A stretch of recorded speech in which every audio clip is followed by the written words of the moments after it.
US Independence Day atau Hari Kemerdekaan Amerika, yang mana market Amerika sedang libur, berarti tidak akan ada data ekonomi karena semua data yang di hari Kamis itu sudah sempat dialihkan di hari kemarin atau tadi malam. Salah satunya dari Initial Jobless Claim yang tercatat sebagai, ya bisa dibilang, tren kenaikan dari pengangguran. Jadi harusnya secara fundamental ini sudah mendukung teman-teman untuk lanjutkan kenaikan. Cuman masalahnya adalah apakah dia sanggup untuk terobos area resisten yang cukup tangguh ini, atau malah dia melempem dulu bahkan sebelum bisa dibilang cukup dekat dengan rilis non-farm payroll besok. Oke, kita lihat terlebih dulu dari US dollar. Ya, ini ternyata persis dengan apa yang kita perkirakan ya. Dan opsinya adalah kemarin kita sempat memperkirakan akan terjadi kenaikan lebih dulu, dan itu adalah pull up ataupun pullback, retest resisten, lalu kemudian tinggal tunggu data untuk berharap dia turun. Tapi yang terjadi adalah tidak seperti itu.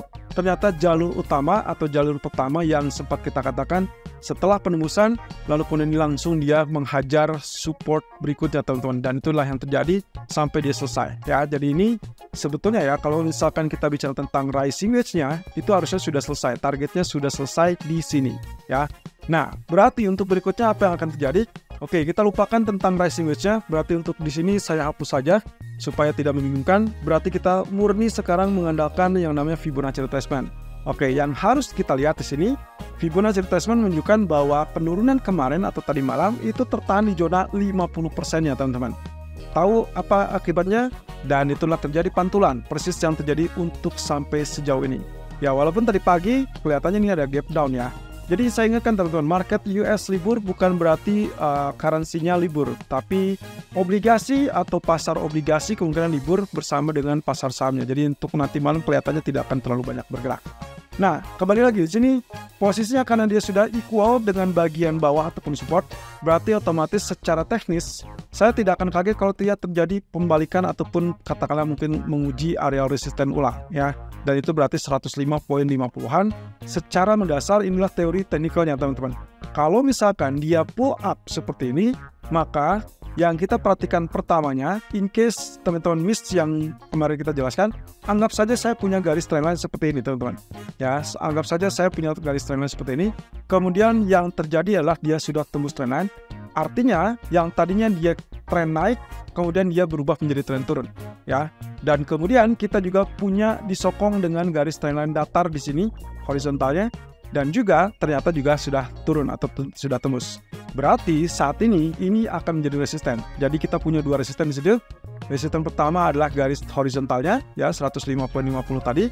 Yang kedua adalah garis yang sudah ditembus dari trendline. Dan itu kebetulan secara mantap dia melirik ataupun dekat dengan 23,6% Fibonacci retracement. Jadi artinya di sini kita memiliki area resisten, dua resisten lebih tepatnya 105.50 dengan 105.62. Nah, balik lagi, kalau misalkan ternyata dia sudah berubah tren seperti ini, maka akan sangat wajar terjadi pull up untuk menguji resisten, baik itu resisten 1 ataupun resisten 2 atau bahkan resisten 3 ya. Yang jelas karena trennya sudah berubah turun, berarti itu hanya dianggap sebagai kenaikan sementara atau terbatas. Berarti dalam hal ini diharapkan akan terjadi rejection kembali di zona resisten pertama ya, untuk kembali menguji minimum sampai teritori yang sama, support atau low yang sama, yaitu berarti 105.06. Atau bisa jadi kalau misalkan sampai resisten kedua, itu pun bisa saja dia terjadi rejection di situ. Jadi ini tergantung dari resisten berapa yang akan dia uji. Nah, sebagai feedback lagi, kalau misalkan ternyata tren turun itu memang relatif kuat, katakanlah tidak ada faktor data ekonomi, kemudian pegangan market adalah data ekonomi sebelumnya yang relatif lebih lemah, otomatis dari sini kita bisa harapkan penurunan lebih lanjut, yaitu untuk terjadinya penurunan sampai teritori support berikutnya yang cukup ekstrim. Dan kali ini kelihatannya akan berada di bawah 104.40-an. Dan ya kita tinggal tunggu saja apakah itu cukup waktunya untuk sampai at least di jam 12 malam apa tidak. Karena kalau tidak, kemungkinan ini akan bergerak sideways. Artinya nantinya kalau misalkan dia bergerak cuman berada di kisaran situ, dan itu berarti belum tentu dia akan tembus level low tadi malam. Well, kalau seperti itu gimana? Ya tidak usah khawatir, karena kemungkinan itu sangat normal atau masih relatif normal. Dan ingat bahwasanya ini kemungkinan akan disimpan energinya untuk besok malam saat data non-farm payroll. Dan disitulah letaknya nanti akan terjadi keseruan. Antara dia terjadi double bottom di situ, yang berarti akan mengalami kenaikan, karena misalkan NFP atau non-farm payroll-nya relatif lebih kuat, atau dia lanjutkan penurunan seperti jalur awalnya. Nah, otomatis di situ kita perlu jawaban dari grafik daily-nya, karena candlestick-nya sampai saat ini ditutup dengan bearish candle dan kebetulan garis trendline-nya dia juga tetap tertahan di situ ya. Jadi ini masih tetap dalam jalur penurunan, balik lagi ke jalur utama dan kita masih tetap tunggu sampai level support berikutnya ditembus. Sementara seperti yang tadi saya sampaikan, US Treasury Yield ataupun ya imbal hasil Treasury harusnya tidak bergerak ya. Anda bisa lihat di sini tanggalnya masih tanggal 3.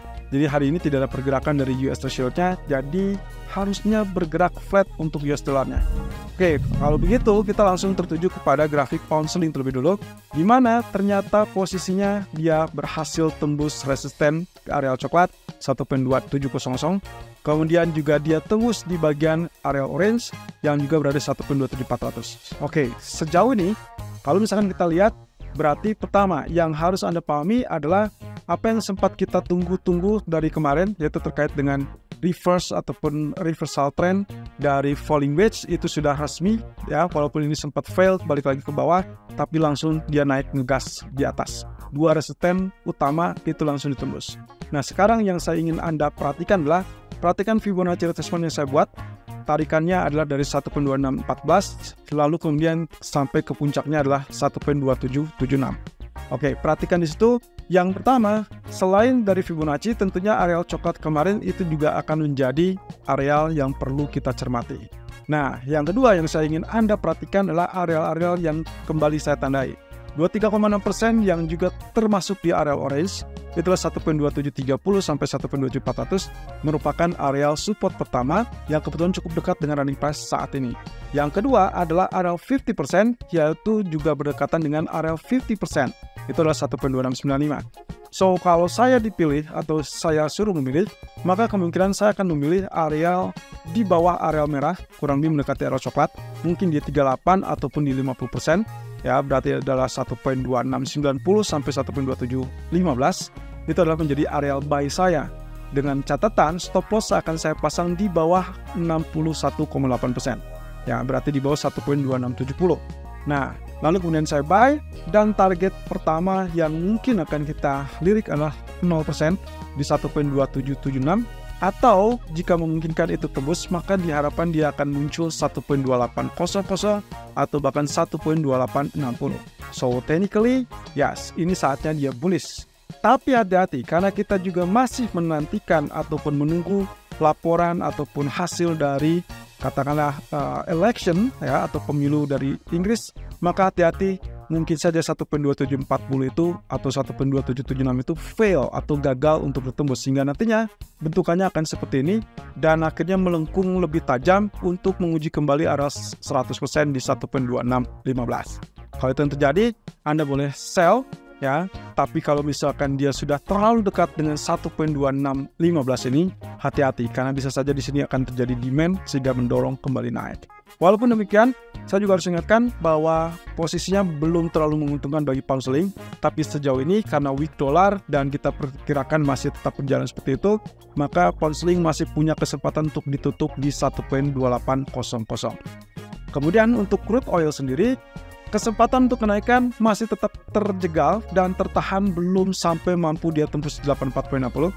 Oke, di sini kalau Anda perhatikan high-nya masih lebih rendah, juga dengan demikian di bagian RSI. Jadi saya tidak katakan ini sebagai bagian dari divergence, karena memang harganya relatif menciptakan harga yang relatif lebih rendah, RSI juga sama. Nah, berarti kalau begitu, kalaupun terjadi penurunan, anggap saja ini double top atau apapun itu, bagi saya tetap incarannya adalah zona buy yang paling ideal adalah di 8196 ataupun 8200. Oke, jadi dalam hal itu berarti Anda punya opsi untuk melakukan buy begitu mendekati atau memasuki teritori tersebut. Kemudian target utamanya 84.60, tapi target tengah mungkin misalkan Anda buy 82, tentunya 83 pun Anda sudah bisa exit ya. Ini kaitannya dengan kemungkinan potensi dari grafik daily yang ditunjukkan seperti demikian. Walaupun ya saya agak sedikit ragu sih, ini bisa dibilang merubah tren yang sebelumnya harusnya ada koreksi. Yang kita harapkan dari semula adalah koreksi terlebih dulu sampai area coklat di situ, dan itu berarti swing low baru nanti dia naik lebih tinggi. Tapi yang terjadi kemarin dia ditutup dengan bullish, jadi ada kesempatan untuk menghajar langsung zona area tersebut dan dia bisa saja langsung naik tanpa aba-aba. Jadi ini yang kemungkinan juga harus diwaspadai. Oke, kemudian kalau kita perhatikan dari gold, posisi grafik H1 sengaja saya ambil saja garis ataupun Fibonacci retracement dari area terakhir, swing high terakhir ya. Bottomnya adalah 2318, lalu kemudian puncaknya adalah 2336. So, yang Anda perhatikan saat ini, dia tergelincir adalah sebagai correction, dan saya tidak berharap dia turun lebih jauh di bawah 2336. Ingat, sebelumnya level 2336 ini adalah sebagai resisten yang cukup kuat, cukup tangguh, sampai akhirnya dia berhasil mampu ditembus tadi malam. Ya, setelah berkali-kali dia mencoba, 1, 2, 3, bisa dibilang gitu, dia gagal, lalu kemudian yang keempat kalinya dia akhirnya terobos. Nah, ini juga yang kemarin sempat saya ingatkan. Di bagian bawahnya 1, 2, 3, ternyata dia juga tidak tembus. Ternyata yang lebih kuat lagi mendorong ke bagian atas. Sehingga itulah yang disebabkan dari jalur kenaikan, ya ini, ya. Bisa dibilang ini adalah bullish rectangle-nya dan sudah pecah dan target utamanya di 1 poin atau di 2368. Sampai saat ini memang cukup dekat ya, 64 dengan 68 harusnya sudah cukup dekat. Nah, otomatis di sini teman-teman, opsi buy-nya bagi saya yang terpenting adalah dia tidak tembus 2336. Jadi kalaupun ada area 2339 sampai 2345 pun itu adalah zona buy yang cukup baik, cukup ideal, dan stop loss-nya di bawah 2336. Saya sarankan 3 sampai 5 poin di bawah 2336. Selama dia tidak tembus 2336, maka itu adalah kesempatan untuk buy, dan coba perhatikan. Saya perkecil. Area pertama itulah area yang ini sebagai area, bisa dibilang resisten yang cukup tangguh, makanya 64 sampai 68 atau 65 sampai 68 sebetulnya itulah area yang cukup tangguh. Kemudian kalau Anda perhatikan geser ke bagian kiri, saya perkecil lagi grafiknya, maka yang akan Anda lihat adalah area yang saya tadi di bagian ini. Itulah 2387. Itu adalah high yang pernah terjadi kurang lebih di kisaran bulan April ataupun ya Juni, yang lebih tepatnya di bulan Juni, 7 Juni ataupun 6 Juni. Nah, ini yang harus Anda perhatikan. Setelah itu, hati-hati karena saya tidak melihat ada peluang untuk tembus lebih tinggi karena kita masih marketnya, ya bisa dibilang market US yang libur, kemudian juga kita menunggu sampai market kelihatannya agak menyimpan energi untuk non-farm payroll besok. Nah, tapi kalau lihat secara keseluruhan di grafik 4, gambarannya sebetulnya sangat-sangat ideal untuk menyelesaikan target dari inverse head and shoulder yang sudah kita tandai sejak kemarin. Ya, sampai sejauh ini tertahan di zona orange persis dengan yang kita sampaikan kemarin, tapi target utama dari area ataupun pola inverse head and shoulder adalah 2380. Nah, perhatikan 2380, kemudian 2387, dan akhirnya nanti kita akan berhadapan dengan 2397. Itulah 3 area yang cukup kritikal. Sebelum itu terjadi, juga harus waspada dengan territory support. Jadi dalam hal ini, selain 2336, saya juga akan mencermati area 2318, di mana 2 hari terakhir secara berurutan itu selalu terjegal ataupun tertahan di zona 2318. Artinya, kalaupun Anda lihat ada potensi dia turun di bawah 2336, Anda boleh switch strategi menjadi sell, tapi kesempatannya hanya maksimum sampai 2318 atau kurang lebih 2320. Dan lalu kemudian berikutnya adalah wait and see sampai non-farm payroll di hari Jumat. Ya, menurut saya, kemungkinan pergerakannya tidak akan terlalu banyak di atas jam 12 malam karena market US-nya sendiri sedang libur.